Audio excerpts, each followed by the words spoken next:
Голоса грузинских миротворцев, несущих службу в Афганистане, стали первыми в копилке политических сил, борющихся за места в будущем парламенте Грузии.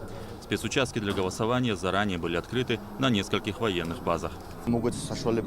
Важно, что мы, находясь вдали от родины, тоже можем зафиксировать свою позицию. Я проголосовал за достойное будущее. В самой Грузии участки для голосования будут открыты завтра с 8 утра до 8 вечера. Зарегистрированы почти 3,5 миллиона избирателей, которым придется выбирать между кандидатами от 19 партий и 6 блоков.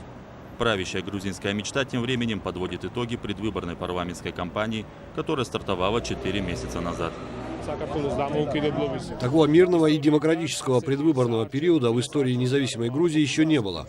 Да, имели место неприятные инциденты, но в целом нам удалось провести кампанию без насилия, без швыряния камнями друг друга и без драк с битами. Однако так не считают представители оппозиционного единого национального движения. Пару дней назад в Тбилиси в автомобиле одного из лидеров партии, Гиви Таргамадзе, сработало взрывное устройство. Сам политик уцелел чудом. В ходе предвыборной кампании было много нарушений, но главным вызовом все же остается насилие. Дошло до того, что против политиков устраивают террористические акты. И тем не менее власти обещают, выборы пройдут в мирной обстановке. Со специальным заявлением сегодня выступил премьер-министр Георгий Квирикашвили. Хочу призвать всех избирателей обязательно прийти на выборы и отдать свои голоса за лучшее будущее, за европейское будущее. Также хочу призвать руководство МВД обеспечить порядок и условия для проведения свободных выборов.